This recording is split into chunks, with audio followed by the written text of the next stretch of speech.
Good morning students, তোমরা তোমাদের wings বইয়ের পেজ নাম্বার 86 খুলবে। পেজ নাম্বার 85 পর্যন্ত অলরেডি আমরা ডিসকাস করেছি। পেজ নাম্বার 86-এ কী আছে আমরা দেখে নেব। তো অ্যাক্টিভিটি 11 দেখো, you are very fond. Fond মানে কি? কোনো কিছুর প্রতি ভালো লাগা তৈরি হওয়া, সেটা হলো ফন্ড। তাহলে ইউ আর ভেরি ফন্ড মানে অনুরাগী, দেখো ব্র্যাকেটে দেওয়া আছে অনুরাগী। অফ ইউর এল্ডার ব্রাদার মানে তুমি তোমার বড় ভাইকে ভীষণ ভালোবাসো। He is the captain of the local football team, সে হচ্ছে লোকাল ফুটবল টিমের captain. Write in about 6 sentences about his qualities, তাহলে রাইট লেখো ইন অ্যাবাউট 6 সেন্টেন্সেস 6টি বাক্যে অ্যাবাউট হিজ কোয়ালিটিস, তার কোয়ালিটি সম্পর্কে। Use words from the help box, help box থেকে শব্দগুলো তুমি ইউজ করতে পারো। হেল্প বক্সের মধ্যে কী কী শব্দ দেওয়া আছে? কেয়ারিং মানে কি? খুব যত্ন নেওয়া। রেসপন্সিবল মানে কি? দায়িত্বশীল। তারপর আছে লিডার, লিডার মানে তোমরা সবাই জানো। পজিটিভ থিঙ্কার মানে কি? সব সময় ভালো কিছু হবে এরকম ভাবা, মানে অনেকে খেলার শুরুতেই ভাবে যদি হেরে যায় এরকম ব্যাপারটা না, তার সবসময় পজিটিভ থিঙ্কিং আর কি, জিততেই হবে, জিতবো এরকম ব্যাপার, আমরাই জিতবো। তো এটাকে বলা হয় positive thinking. Respects team members, অর্থাৎ টিম মেম্বারদের রেসপেক্ট করা, সম্মান করা। হেল্পফুল মানে জানো, যা ভীষণ সাহায্য করা যারা, সেই হেল্পফুল।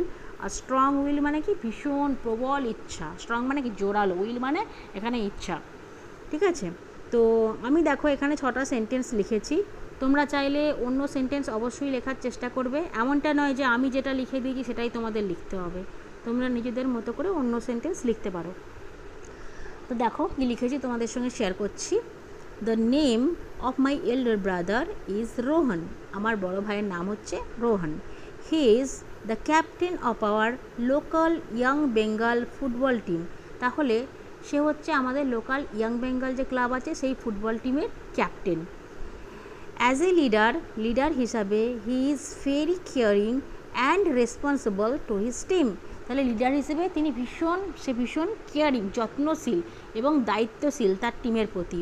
হি অলওয়েজ রেসপেক্টস, সে সবসময় শ্রদ্ধা করে, সম্মান করে অল হিজ টিম মেম্বার্স, তার সমস্ত টিম মেম্বার্সদের সম্মান করে। দেখবে অনেক সময় কি হয়, যারা উঁচু পোস্টে থাকে তার নিচু পোস্টে যারা কাজ করে সম্মান দেয় না, বা বিশাল একটা আমি হচ্ছি এখানকার মানে লিডার, সুতরাং আমি সবাইকে দমন করবো, এরকম মনোভাব থাকে। কিন্তু তার দাদা কেমন ছিল? তার দাদা কী করতো? সবসময় সকলকে সম্মান করতো। And his team members also do the same, তার টিম মেম্বার্সটাও ঠিক একই জিনিস করতো। অর্থাৎ সে যখন তার টিম মেম্বার্সদের সম্মান করছে, তার টিম মেম্বার্সরাও তাকে সম্মান দিচ্ছে, তাই তো?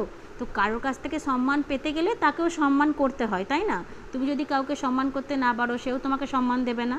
তো এখানে কি, তিনি লিডার হওয়া সত্ত্বেও সকলকে ভীষণ রেসপেক্ট করতেন, তাই তার টিম মেম্বার্সরাও তাকে কিন্তু রেসপেক্ট করতেন। আচ্ছা, he is always a positive thinker, তিনি ছিলেন একজন পজিটিভ থিঙ্কার। তাহলে পজিটিভ থিঙ্কার কি সেটা তোমাদের আগেই বলেছি, কোন জিনিসটাকে পজিটিভ থিঙ্কিং বলা হয়। হিজ স্ট্রং উইল, তার প্রবল যে ইচ্ছা। Helps and inspires the players, help সাহায্য করে, আর ইন্সপায়ার মানে কি? উৎসাহ দেওয়া। ইন্সপায়ার্স দ্য প্লেয়ার্স থেকে উৎসাহ দেয় টু উইন দ্য ম্যাচে জয়লাভ করতে।